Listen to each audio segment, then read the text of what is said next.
Hello students, welcome to my YouTube channel ICE physics academy. तो आज हम पढ़ेंगे कक्षा 10th का पहला चैप्टर, जिसका नाम है प्रकाश का परावर्तन तथा अपवर्तन। तो इस चैप्टर की कुछ थ्योरी हमने पढ़ ली थी और लास्ट टॉपिक हमने ये पढ़े थे कि उत्तल दर्पण द्वारा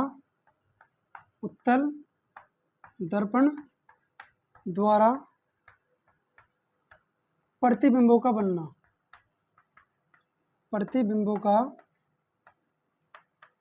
बनना। ठीक है, ये लास्ट टॉपिक पढ़ा था हमने थ्योरी में इसकी। इसके बाद जो अगला टॉपिक आता है इसका, वो है आपका दर्पण का सूत्र। दर्पण का सूत्र, या इसे हम फोकस दूरी का सूत्र भी कह सकते हैं। ठीक है, दो दर्पण बताए गए थे, एक का नाम था आपका अवतल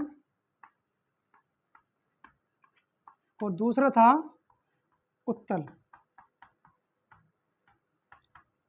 एक दर्पण का नाम था अवतल दर्पण और दूसरे का नाम था उत्तल दर्पण। ठीक है, इसमें वस्तु आपकी इस तरफ रखी होती थी, यहाँ सेंटर और यहाँ पर इसका फोकस बिंदु, ये इसका ध्रुव, ऐसे इस तरफ इसका सेंटर और फोकस बिंदु और जी ध्रुव, इसमें वस्तु इस तरफ रखते थे। ठीक है, तो दर्पण का एक सूत्र होता है 1/F बराबर 1/V प्लस 1/U। ये दर्पण का सूत्र है जिसके सहायता से आपको न्यूमेरिकल निकाल रहे हैं इसकी। F का मतलब क्या है? F का मतलब होता है आपकी फोकस दूरी, और V का मतलब होता है प्रतिबिंब की दूरी।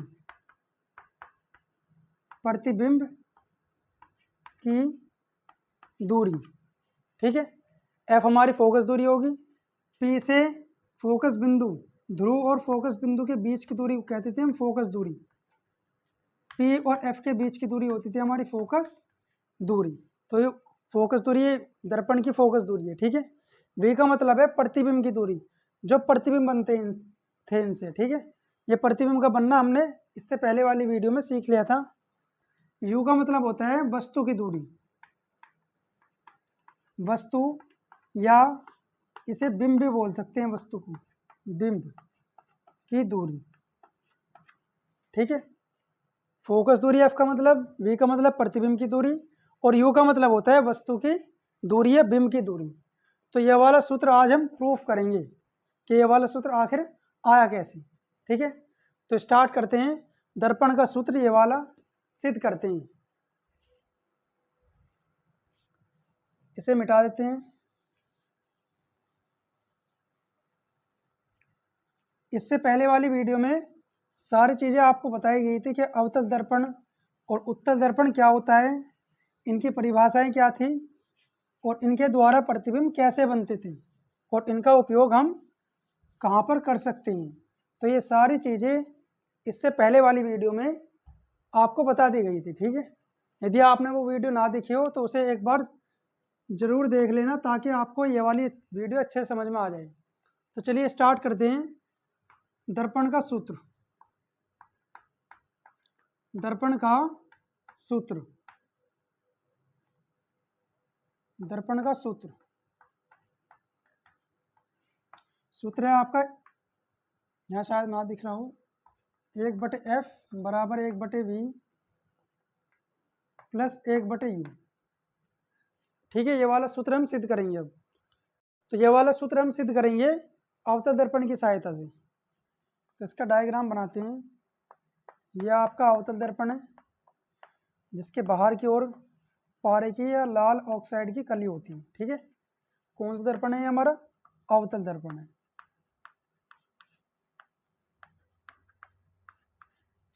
जिसके बाहर की ओर कली होती है और परावर्तक तल इसका अंदर की ओर दबा हुआ होता है। ठीक है, और ये लाइन है इसकी मुख्य अक्ष, और ये वाला पॉइंट होता था आपका ध्रुव यानी कि P। दर्पण का द्वारक है आपका MN। एक वस्तु रखी हुई है मुख्य अक्ष पर यहाँ पर। ठीक है, इस वस्तु का नाम है आपका AB। यहाँ पे मान लीजिए इसका वक्रतक केंद्र है दर्पण का, और इनके बीच में सी और पी के बीच में मध्य बिंदु पर फोकस बिंदु है। तो वस्तु से एक किरण चली है मुख्य अक्ष के समांतर, जो दर्पण से टकराकर कहाँ से जाती थी, फोकस बिंदु से होकर जाती थी किरण। ठीक है, इसके गुणों में बताया था कि यदि कोई किरण मुख्य अक्ष के समांतर अवतल दर्पण पर आपतित होती है तो दर्पण से टकराकर मुख्य अक्ष से वापस जाती है। ठीक है जी। इसके बाद दूसरी किरण आई है आपकी वक्रता केंद्र सीसी, और ये दर्पण से टकराकर वापस भी सी से ही गई है। ठीक है, तो ये इसका डायग्राम है इस वाले फॉर्मूले के लिए। वस्तु है ए बी, और ये दोनों किरणें जो ये वापस गई हैं, परावर्तित किरणें जो हैं जो टकराकर दर्पण से वापस जा रही है, ये वाली किरण और ये वाली किरण, ये दोनों एक दूसरे को P और F के बीच में काट रही है यहाँ पर। तो वस्तु ए बी का जो प्रतिबिंब है वो यहाँ पर बनता है ए डैश और जी बी डैश, और उल्टा बना है वस्तु से छोटा बना है। ठीक है, तो इनके नाम, यहाँ से यहाँ तक की दूरी, वस्तु की जो दूरी होती है P से, वो होती है आपकी U, वस्तु की दूरी। ठीक, और जहां प्रतिबिंब बनता है उसकी दूरी होती है V।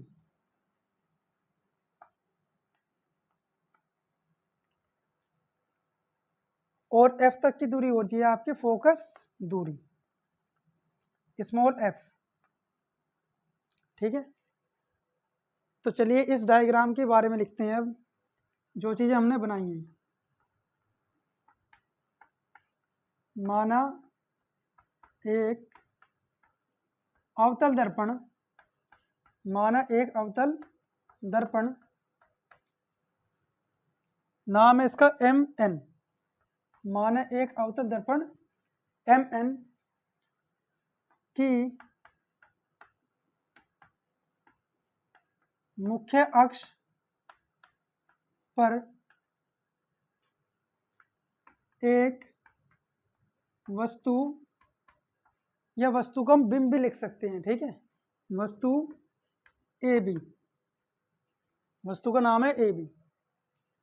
माना एक अवतल दर्पण MN की मुख्य अक्ष पर एक वस्तु ए बी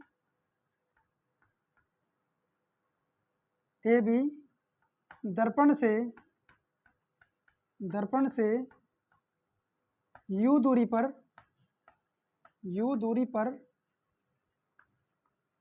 रखी है। ठीक है, एक वस्तु है ए बी जो अवतल दर्पण से U दूरी पर रखी है। वस्तु का प्रतिबिंब, यानी कि वस्तु का फोटो, उसकी इमेज, वस्तु का प्रतिबिंब दर्पण से V दूरी पर उल्टा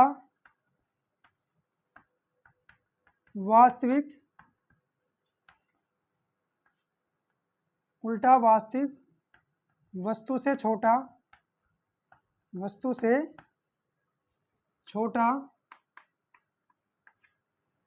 उल्टा वास्तविक वस्तु से छोटा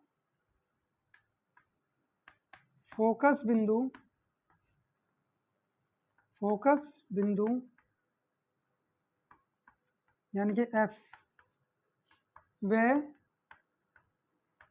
वक्रता केंद्र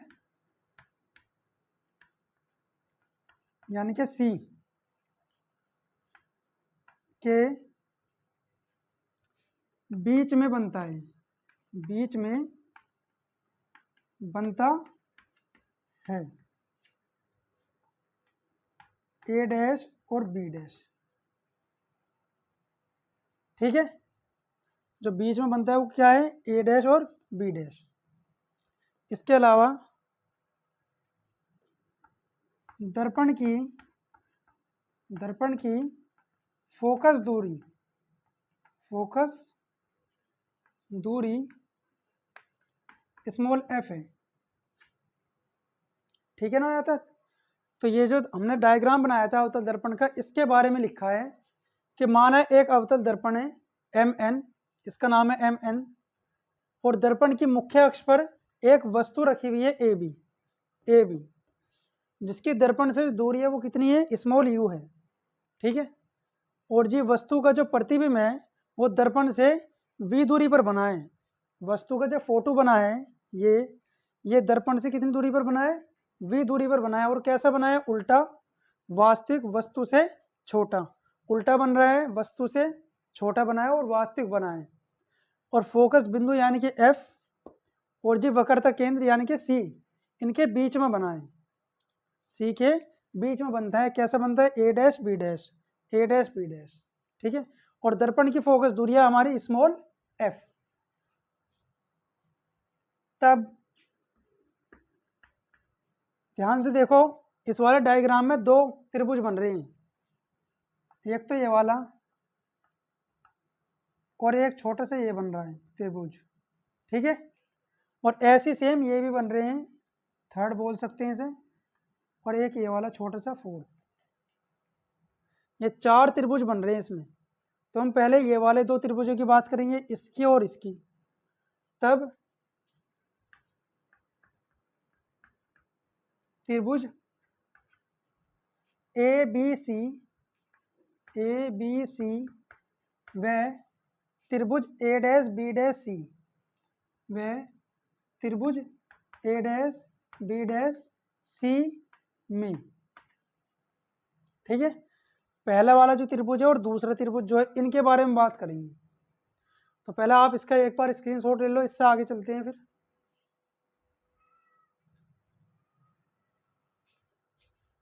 चलिए भी मिटा दे, इसे मिटा देते हैं अब इसे।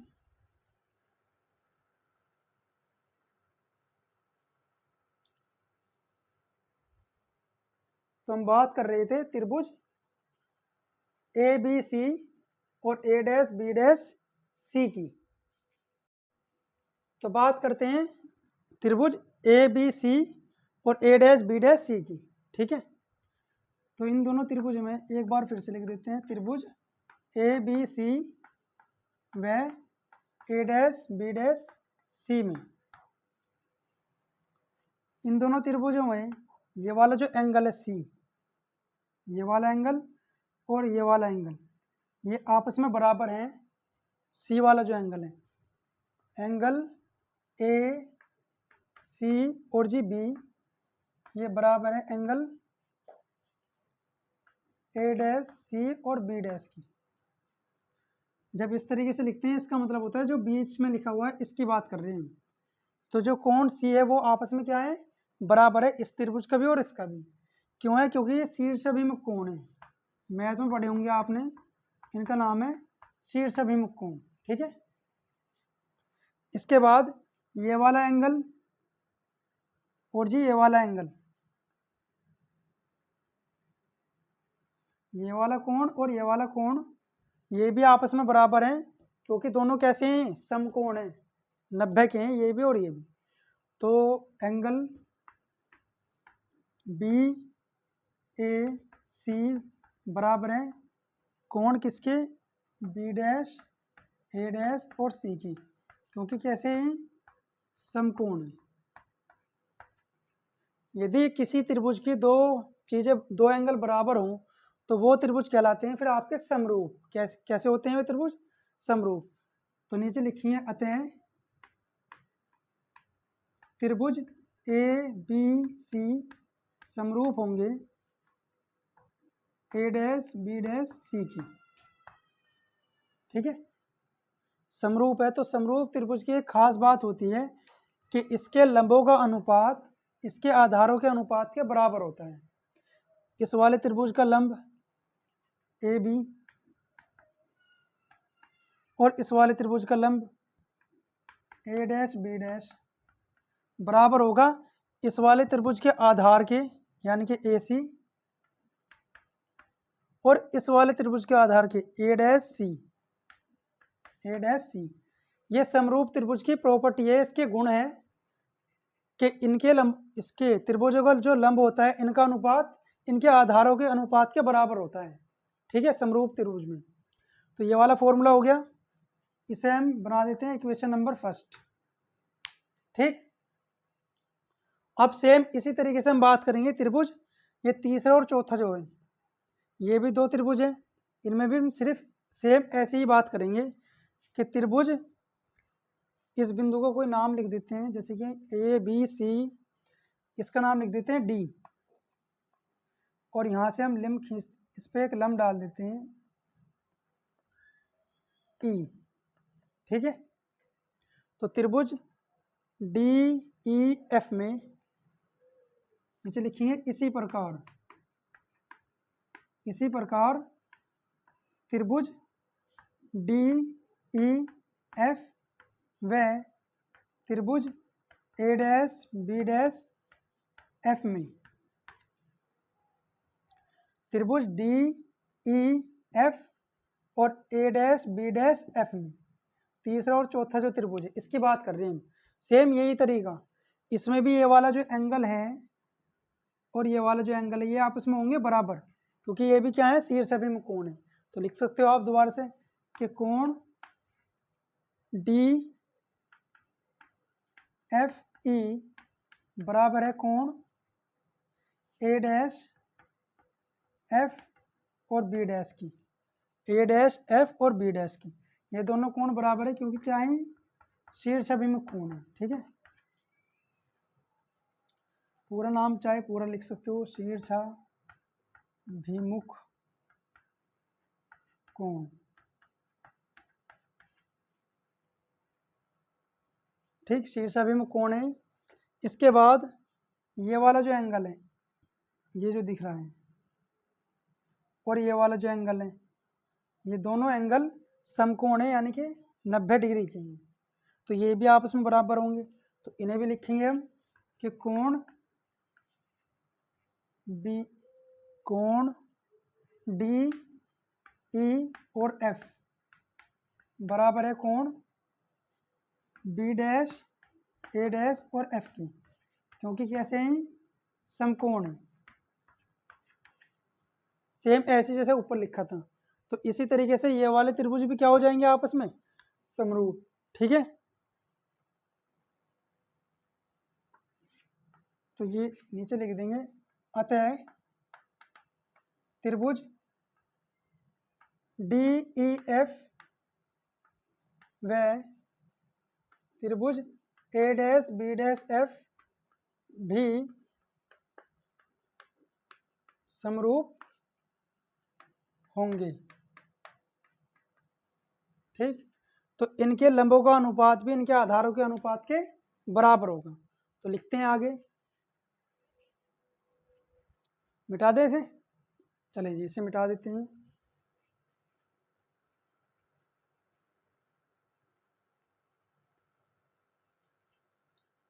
तो इस वाले त्रिभुज का जो लंब है वो आपका डी ई, और इस वाले त्रिभुज का लंब आपका ए डैश बी डैश। इस वाले त्रिभुज का आधार है एफ ई, और इस वाले त्रिभुज का आधार है आपका ए डैश एफ, ठीक है। इसके नीचे लिखेंगे हम, यदि दर्पण का द्वारक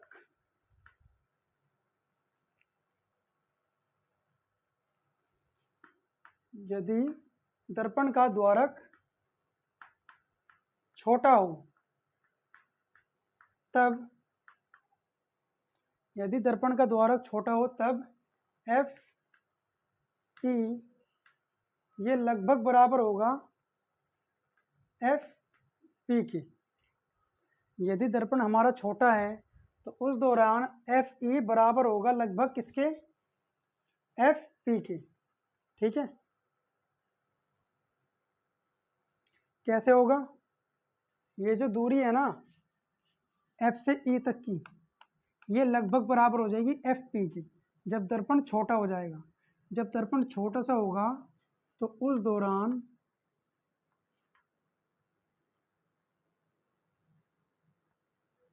यहाँ से लंब खींचे था हमने, तो ये दर्पण जब छोटा हो जाएगा तो ये वाली जो दूरी है ना यहाँ से यहाँ तक की, ये आपका बिंदु है, एफ की बात कर रहे हैं हम यहाँ पर, एफ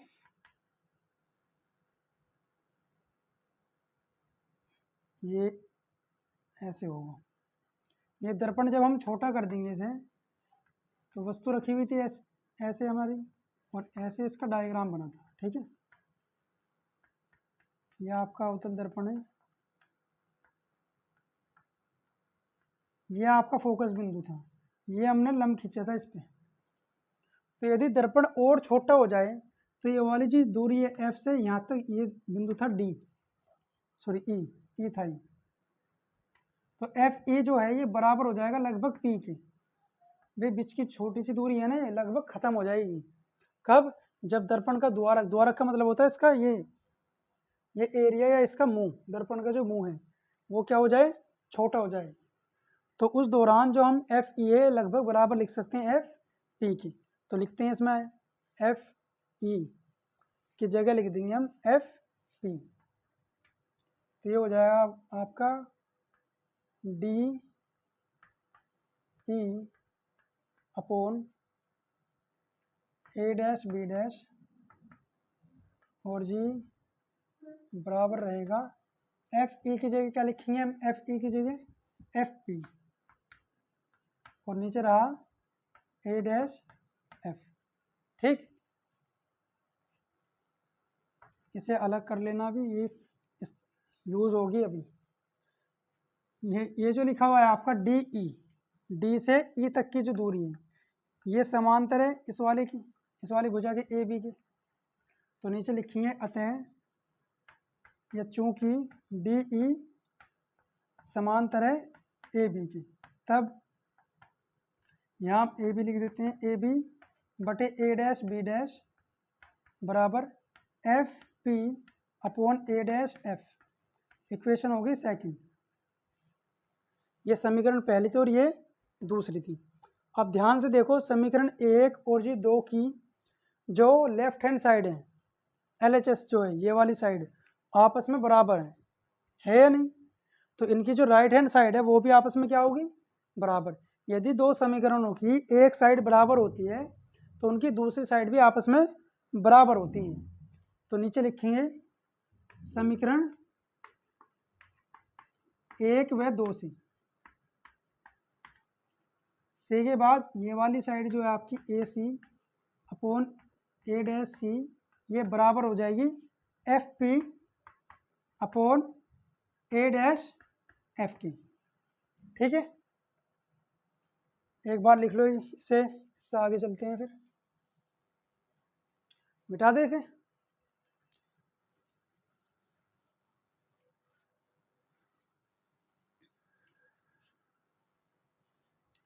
तो ये बराबर होगी, इनकी वैल्यू रखते हैं अब ए से सी तक। ए से सी तक की जो दूरी है, ये ए से सी तक की दूरी, यहाँ से यहाँ तक की दूरी, इसे हम ऐसे भी तो लिख सकते हैं A P minus P C. A C जो है इसकी जगह हमने लिखा है ए पी टोटल दूरी, और पी सी ये वाली दूरी। यदि हम इस कुल दूरी में से ए सी तक की जो दूरी है इसमें से पी सी की दूरी घटा दे तो यही तो बचेगी बीच की, ए सी। ठीक है, नीचे आते हैं, नीचे लिखा हुआ है आपका ए डैश सी। ए डैश सी ये वाली बीच की दूरी चाहिए हमें, तो हम क्या करेंगे, इसमें भी पूरी दूरी में से पी सी में से घटा देंगे पी से ए डैश तक की दूरी, पी ए डैश, तो हमारी बीच की दूरी निकल जाएगी सी ए डैश। ठीक है, इधर आते हैं, एफ पी, एफ से पी तक की दूरी तो हमें पता होती है, फोकस दूरी होती है, इसे ऐसे लिखे रहने दो। और ये ए डैश एफ, ए डैश एफ ये वाली दूरी निकालनी है हमें, ए डैश एफ तक की। तो इसके लिए क्या करेंगे, इस पूरी दूरी में से पी ए डैश में से पी ए डैश में से पी एफ घटा देते हैं, पी एफ। हमें बीच की दूरी निकालनी थी ए डैश एफ, तो हमने क्या करा है, इस पूरी दूरी में से पी ए डैश में से पी एफ घटा दी, तो ये बीच की बच जाएगी। ठीक है, जो हमने लिखी है।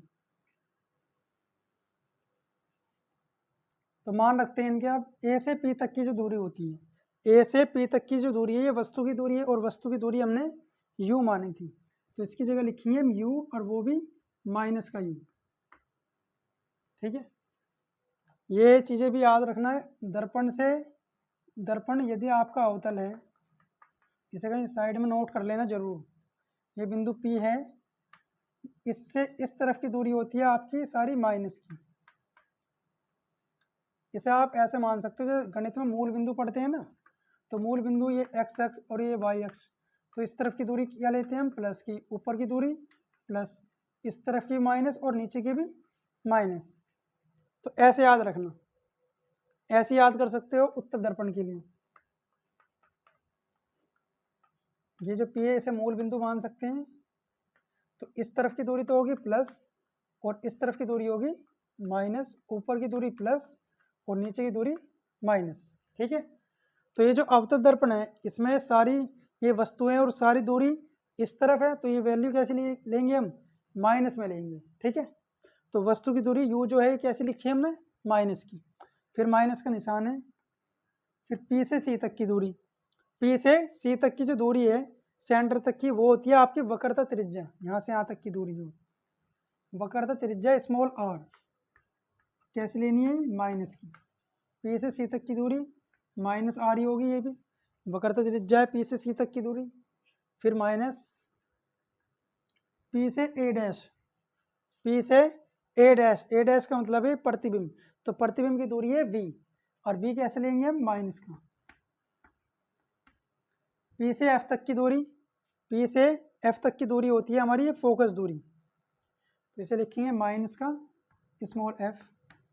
P A dash, P A dash फिर से प्रतिबिंब की दूरी है, माइनस की लेंगे V, और माइनस P F, P से F तक की दूरी क्या होती है हमारी फोकस दूरी, ये भी हम माइनस में लेंगे। ठीक है, यहाँ तक ये याद रखना, प्लस माइनस जो मैंने ये बताए हैं कि इस तरफ की दूरी सारी माइनस लेनी है और इस तरफ की प्लस लेनी है, इस तरफ की ऐसी इसमें माइनस और इस तरफ की प्लस, ऊपर की प्लस और नीचे की माइनस। नीचे लिखेंगे चूंकि स्मॉल r बराबर होता है 2f की, जो वक्रता त्रिज्या होती है वो फोकस दूरी की दुगनी होती है।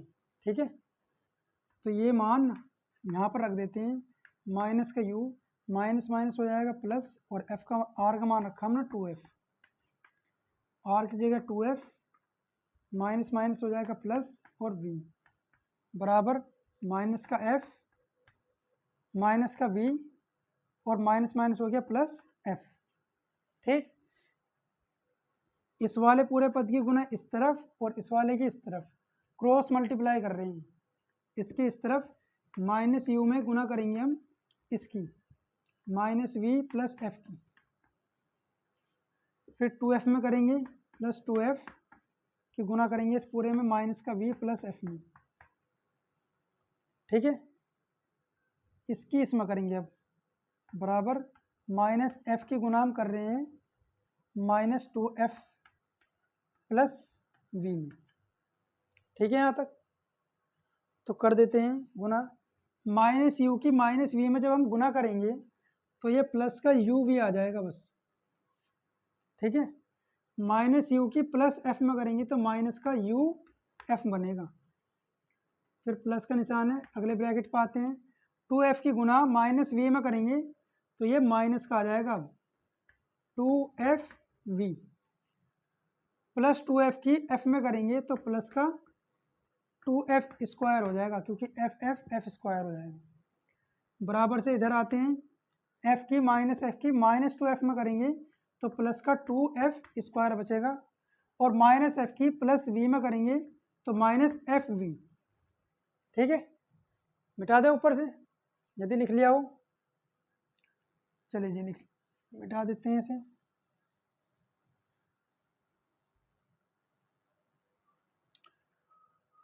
ध्यान से देखो, ये और ये कट जाएंगे आपस में, जब हम 2f स्क्वायर को इस तरफ लेके जाएंगे तो ये वैल्यू माइनस की हो जाएगी इसकी, और ये कैसा है प्लस का, तो ये कट जाएंगे आपस में।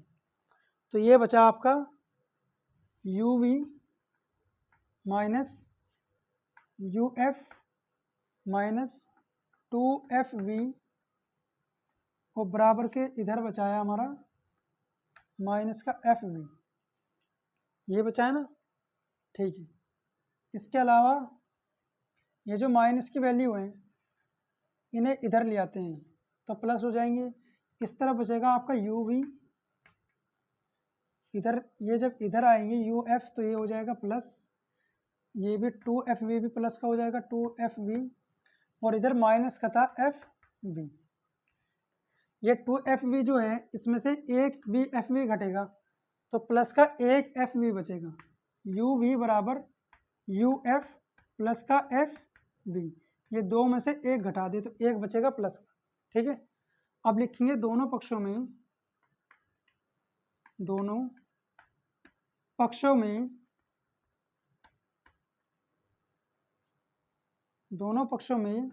UVF, दोनों पक्षों में UVF से भाग करने पर तो भाग जब करेंगे हम UV अपॉन UVF, इधर भी करते हैं भाग UF प्लस FV, भाग कराए UVF से, कर दिया बे, इससे कट जाएगा नहीं तो इसकी वैल्यू पे कोई फर्क नहीं पड़ेगा। तो ऐसा हम कर सकते हैं, दोनों पक्षों में क्या करा है हमने UVF से भाग कराए। तो इधर ध्यान से देखो UV से UV कट जाएगा, एक बटे क्या बचेगा, सिर्फ इधर F बचेगा। UVF को एक बार इसके नीचे लिखते हैं UVF प्लस एक बार इसके नीचे FV बटे UVF, ठीक है। इसका एलसीएम ब्रेक कराया हमने, एक बार इसे इसके नीचे लिखा और एक बार इसके नीचे, बे इनका एलसीएम लेंगे वापस ये आ जाएगा ना।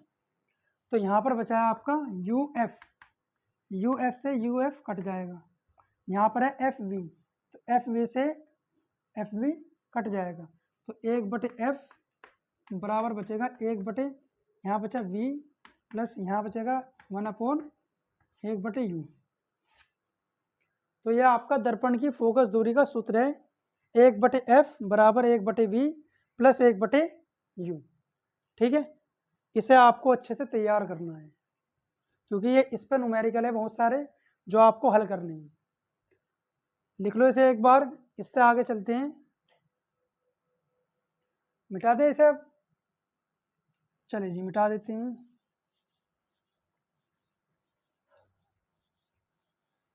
आपके वैसे बोर्ड एग्जाम में ये वाला फॉर्मूला सिद्ध करने के लिए नहीं आता, ये सिर्फ आपका फॉर्मूला डायरेक्ट इस्तेमाल होता है, ठीक है।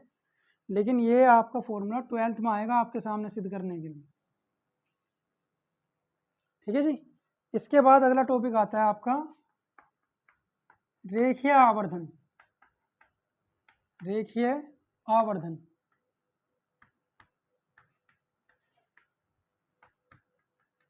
रेखीय आवर्धन इसे हम m से दिखाते हैं, रेखीय आवर्धन को m, और इसका फॉर्मूला होता है m बराबर h डैश बटे h। h डैश क्या होता है, h डैश का मतलब होता है प्रतिबिंब, जो फोटो बनता है प्रतिबिंब की ऊंचाई, और h का मतलब होता है वस्तु की ऊंचाई, जो ऑब्जेक्ट हमने ली है वस्तु की ऊंचाई, ठीक। यदि हम प्रतिबिंब की ऊंचाई को भाग कर देते हैं वस्तु की ऊंचाई से तो उस वाले दर्पण का क्या निकल जाएगा, रेखीय आवर्धन। तो इसकी परिभाषा कैसे लिखेंगे हम, इस सूत्र से लिख सकते हैं, किसी दर्पण द्वारा बने प्रतिबिंब की ऊंचाई, किसी दर्पण द्वारा बने प्रतिबिंब की ऊंचाई यानी कि h डैश तथा वस्तु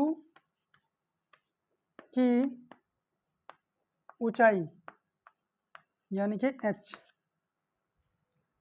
के अनुपात को उस दर्पण का रेखीय आवर्धन कहते हैं, रेखीय आवर्धन कहते हैं। ठीक है, तो इस फॉर्मूले से इसकी परिभाषा बना सकते हैं कि किसी दर्पण द्वारा बने प्रतिबिंब, ये जो प्रतिबिंब है, प्रतिबिंब की ऊंचाई तथा वस्तु की ऊंचाई जो है, वस्तु की जगह बिंब भी मिल सकता है आपको, बिंब न्यूमेरिकलों में। ठीक है, बिंब की ऊंचाई या वस्तु की ऊंचाई यानी कि h के अनुपात को, इन दोनों के रेशो को, अनुपात को उस दर्पण का रेखीय आवर्धन कहते हैं और इसे हम m से दिखाते हैं। ठीक है, ये लाइन भी लिख देना नीचे, इसे m से व्यक्त करते हैं या प्रदर्शित करते हैं, ये भी लिख सकते हैं। और सूत्र होता है इसका m बराबर h डैश बटे h। ये वाला फॉर्मूला, इसके साथ साथ इसका एक और फॉर्मूला होता है, याद रखना, h डैश बटे h बराबर होता है माइनस का v बटे u। ठीक है, इसका प्रूफ भी कर सकते हो आप, लेकिन इसका प्रूफ भी आपका 12th में है, यहाँ 10th में नहीं है। इसका फॉर्मूला बस आपको डायरेक्ट याद रखना है। v आपके प्रतिबिंब की दूरी, u वस्तु की दूरी होती है, तो ये सूत्र भी होता है इसका। तो लास्ट में m के 3 फॉर्मूले हो गए, एक तो हो गया m बराबर h डैश बटे h और एक हो गया आपका माइनस v बटे u। ठीक है, एक ये फॉर्मूला है, एक ये है और एक लास्ट ये है, मतलब ये एक ही रूप है इन सब का। तो ये आपको याद रखने अच्छे से, न्यूमेरिकलों में ये यूज होंगे कोई सा भी फॉर्मूला। ठीक है, इसके बेस पर आप न्यूमेरिकल करके देखना, इससे अगली वीडियो में हम इसके न्यूमेरिकल करवाएंगे। ठीक है, आज के लिए बस इतना ही रखते हैं, मिलते हैं अगली वीडियो में। तब तक के लिए चैनल को लाइक शेयर सब्सक्राइब करना ना भूलें। Take care, bye bye.